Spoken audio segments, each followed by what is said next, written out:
तो इस सेशन में हम लोग 2022 फेज के क्वेश्चंस को डिस्कस करते हैं। इसमें पहला क्वेश्चन सोलर एनर्जी से रिलेटेड है कि सोलर एनर्जी, जब भी धूप की बात होती है तो इंडिया में राजस्थान का नाम तो जरूर ही आता है। तो सोलर एनर्जी का मैक्सिमम यूज और मैक्सिमम क्षमता अगर कहीं पे होगा तो वो राजस्थान ही होगा। तो ये एक छोटा सा बेसिक क्वेश्चन था जो आपके एग्जाम में आया हुआ था सोलर एनर्जी से रिलेटेड। सोलर एनर्जी की मैक्सिमम क्षमता जो है वो राजस्थान से एडॉप्ट की जाती है। नेक्स्ट क्वेश्चन नंबर 2, चुंबकीय रेखाएं किस दिशा में निकलती हैं? तो चुंबकीय रेखाएं जो हैं जो चुंबक से निकलती हैं वो उत्तरी ध्रुव से निकलती हैं, नॉर्थ पोल। तो ये क्वेश्चन आया था कि चुंबकीय रेखाएं किस डायरेक्शन से निकलती हैं। तो ये हो गया आपका उत्तरी ध्रुव। अगला क्वेश्चन था जो मैंने बताया था कि प्रकीर्णन बल जो है, ये एग्जाम सीपीयू का क्वेश्चन था और देखिए फेज में भी 2022 में रिपीट किया है कि प्रकीर्णन बल जो लंदन फोर्स को कोरेस्पॉन्ड कर रहा था,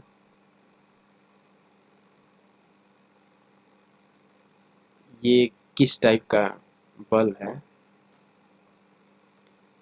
इस पे बात हो रही थी। तो ये एक आकर्षक बल है। प्रकीर्णन फोर्स एक आकर्षक बल है। थोड़ा सा पेन यहाँ पे रुक गया था हमारा। आकर्षण होता है ना, उसका बल है जो लंदन फोर्स को कोरेस्पॉन्ड करता है, फोर्स या बल।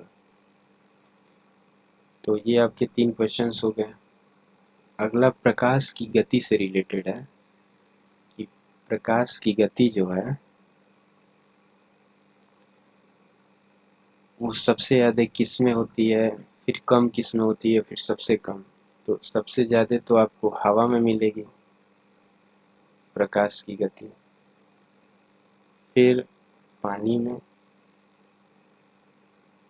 फिर कांच में और फिर से हीरा में।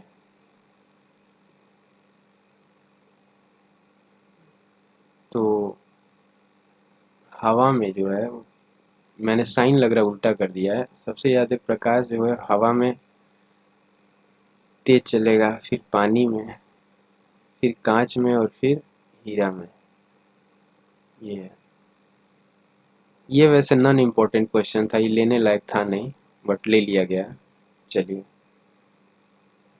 मैंने इस सेशन में लॉजिकल क्वेश्चन पे ज़्यादा फोकस किया है कि लॉजिकल क्वेश्चंस आपको मिले। बाकी जो क्वेश्चंस है उसका इररिलेवेंट है। अगला क्वेश्चन वो ध्वनि तरंग से है कि ध्वनि तरंग या फिर भूकंप की जो तरंगें होती है वो किस प्रकार की होती हैं। तो जनरली जो ध्वनि तरंग होती है और जो भूकंप में तरंग आती है वो अनुदैर्ध्य तरंग होती है।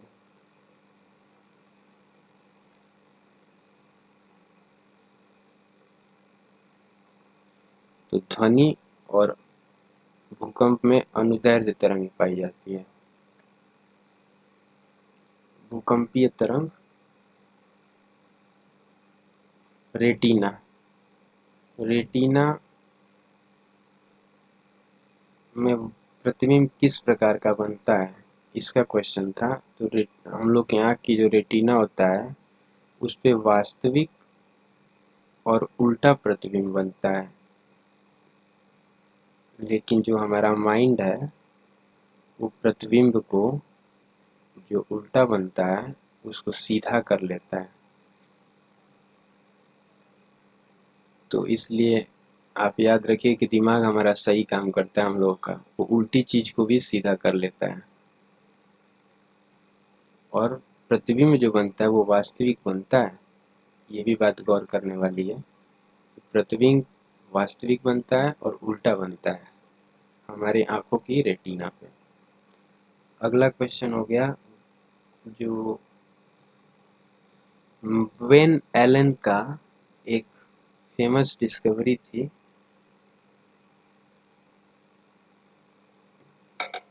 जो आपके अर्थ से रिलेटेड थी कि अर्थ के चारों तरफ जो पार्टिकल्स होते हैं आवेशित और ऊर्जावान, जिसमें चार्ज हो, ऑफ कोर्स एनर्जी होगी ही होगी, अगर चार्ज है तो एनर्जी भी होगी, ये अर्थ के चारों तरफ होते हैं और इसके चारों तरफ विशाल पट्टी के फॉर्म में इसको घेरे रहते हैं। इसको मैं दूसरे कलर से दिखा देता हूँ कि अर्थ के चारों तरफ दूसरी पट्टी के फॉर्म में घेरे रहते हैं ये आवेशित पार्टिकल। इसकी डिस्कवरी की थी वेन एलन ने। अगला क्वेश्चन है वोल्ट मीटर से।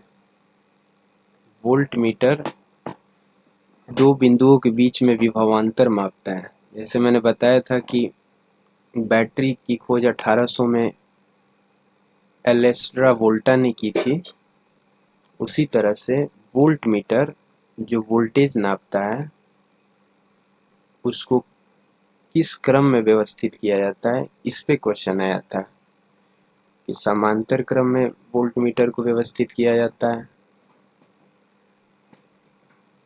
और ये क्या करता है, दो पॉइंट्स के बीच में विभवांतर मेजर करता है। नेक्स्ट क्वेश्चन,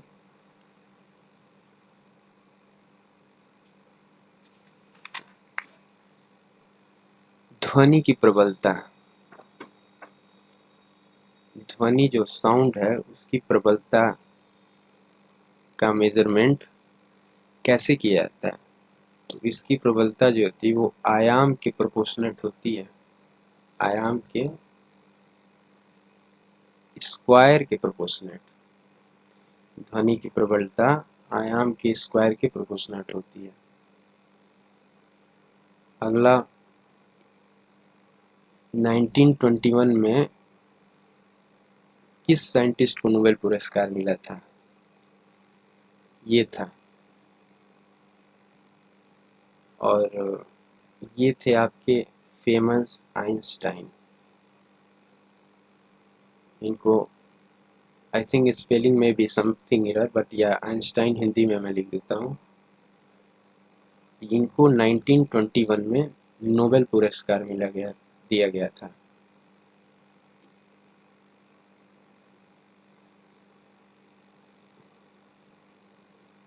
ये जो ध्वनि की क्वेश्चन था और ये 1921, ये एमटीएस एग्जाम से था, तो यहाँ से आपका एमटीएस भी देखिए चलने लगा। इसके पहले जो भी क्वेश्चंस थे वो फेज से थे, तो फेज में आपके 1 2 3 4 5 6 7 क्वेश्चंस आए थे और 8 से आपका एमटीएस का क्वेश्चन चलने लगा। इसमें पहला क्वेश्चन था ध्वनि की प्रबलता जो आयाम के स्क्वायर के प्रोपोर्शनल होती है, और 1921 में आइंस्टीन ने नोबेल पुरस्कार से नवाजा गया था आइंस्टीन को। और फिर अगला एक एमटीएस में क्वेश्चन आया था, क्वेश्चन नंबर 10 कि ओजोन लेयर जो है, जो इस समय कार्बन न्यूट्रल करने की बात की जा रही है, वही, ताकि ओजोन हमारा इफेक्ट ना हो, उसकी मोटाई वैसे ही बनी रहे, तो ओजोन की मोटाई का जो मेजरमेंट है वो डॉप्सन में किया जाता है। इसकी यूनिट जो होती है वो डॉप्सन होती है, और ये कितनी होती है, 3। क्यों, क्योंकि ओजोन में क्या होता है, O3, इसलिए O3 आपके याद करने का तरीका हो जाएगा और डाप्सन इसकी यूनिट हो जाएगी। ध्वनि की गति, ध्वनि की गति सबसे ज़्यादा किस में होती है, इस पे भी क्वेश्चंस आए थे खूब। और किस हमारे घर में कौन सा जो है चीज़ है जिसमें ध्वनि की गति आपको मैक्सिमम देखने को मिल सकती है, तो वो है आपका एल्यूमिनियम के बर्तन। तो एल्यूमिनियम एक ऐसा एलिमेंट है जिसमें आपको रूम टेम्परेचर पे 25 डिग्री सेंटीग्रेड पे ध्वनि की गति मैक्सिमम मिलती है, मैक्सिमम साउंड स्पीड। ये हमारे घरों में यूज भी की जाती है। अगला क्वेश्चन पृथ्वी के घूर्णन से रिलेटेड है। पृथ्वी घूर्णन जो करती है वो किस फोर्स से करती है, तो उसका नाम होता है कोरियोलिस बल। कोरियोलिस बल जनरेट करती है अपने घूर्णन के चलते।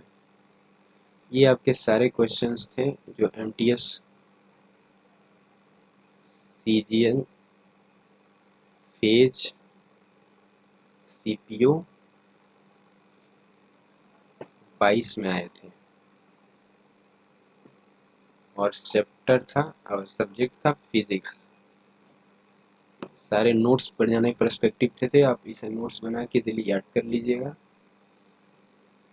और आगे अपनी तैयारी कंटिन्यू करिएगा। ये हमारा पीडीएफ चैनल है,